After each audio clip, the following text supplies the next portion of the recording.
I want to ask you if there are any specific skills or criteria in choosing teachers for Paivola school. If there are any. Yes, that's a very good question, because they have had a problem. You can just imagine the teacher needs to be very good in math. You know, if the students are so smart, the teacher needs to be, usually the teachers have a doctoral degree, so they take somebody who is on that level in the subject matter, and in addition to that, they would like to have a good teacher who is good in pedagogy. So I think they demand more subject matter knowledge, because the students are so smart that they outperform the teacher. Okay, thank you.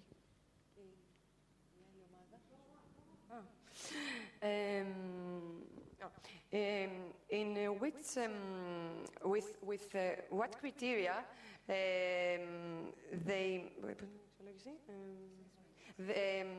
do the assessment of gifted, of high ability children, and who they do the assessment, who and where? Like in general in Finland? You're talking about general in Finland? For this kind of school. For Paivola? Yeah. Okay. And in general, sorry. And in general schools, okay. I think this is a question of identification. Who identifies? Yes. And yes, I give you a good example. You know, one boy who was studying in Paivola school, who I interviewed, didn't know that he's gifted at all. Because in Finland, we don't identify, we don't give them standardized tests. This boy really enjoyed cooking. He was baking cakes and he thought he's going to be a cook. And then in the 9th grade, he took part to the national mathematics competition and got the best grade in Finland. Can you believe me? The perfect score, the best in Finland. After that, Paivola follows these scores. So they sent an invitation letter to this boy that please come and take part to our entrance test, the weekend test where they invite people. And this boy came, and he also received the top score in the school test. So he was like the best of best. He didn't know it. He didn't know he is gifted in mathematics. Without, this competition, he would be a cook. Can you imagine?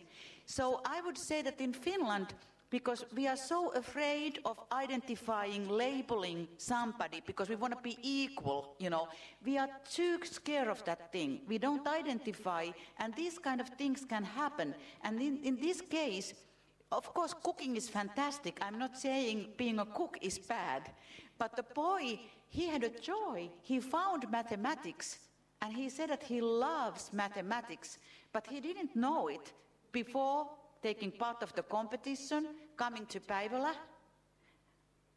Without this thing, he probably would be a cook. So this is a good example.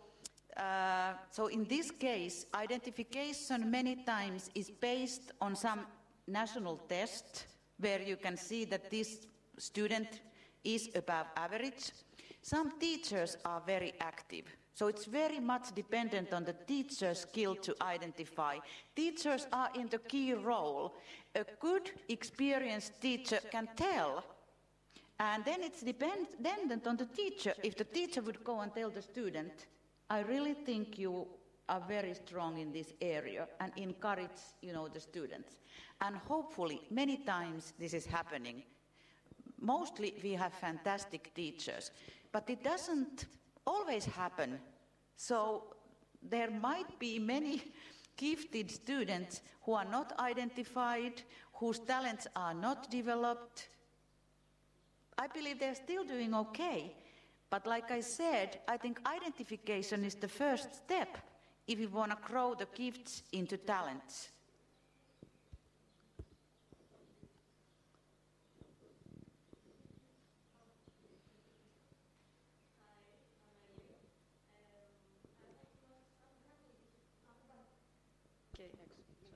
Hi, I'm Ellie. My question is about what you said now, that the teacher is very important in the school system. We are wondering, are there any psychologists or counseling psychologists, school psychologists, or career guidance counselors, and which is their role and how important are they in general? Yes. That's a good question. We also have school psychologists, in schools, and also counselors who students can go and talk about their career choices. And sometimes it's helpful, sometimes it's not. And how good long relationship can a counselor have on a student? Many times the visits are like one-time visit or two-time visit. Teacher can see the student, in the long term. So I would say teachers are in the more central role, but this is teamwork. I think teachers should work with the counselors and psychologists, and they should combine their knowledge. So that would be, I think, the perfect situation, that they would consult with each other. I think all the roles are needed.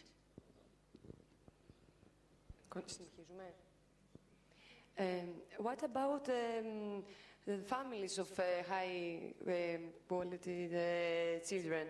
What about them? Are there any family counseling or support? For example, for the other brothers or sisters the family may have, and with, who are not gifted, like their siblings? Families, I would say that the families are teachers' biggest problem, if I say in a nice way, because there are parents who think that their kids are extremely gifted. I think every one of us would like to see our own children gifted. And sometimes that's a problem. So the parents come, to the teachers and that my child is so extremely gifted. And it's very difficult then, for the teachers to say, well, we have some criteria and we think maybe not. So it's very difficult, sensitive issue. So many times that's the problem, that parents think that the child is more gifted than he or she actually is. But the other side is also true, that there are brothers and sisters who are not that gifted, the family is not that way oriented at all, and then they have one child who's everybody is thinking that how can this child belong to this family? And in these cases, I think it's even more important that the teachers and the counselors, talk, with the family. I have a personal story about that. My husband, his mother was 46 years old when she had him, so quite old, and they were not educated people, and his father was a taxi driver. And he thought that maybe my son would be a taxi driver too. So the father really hoped that the child would be a taxi driver.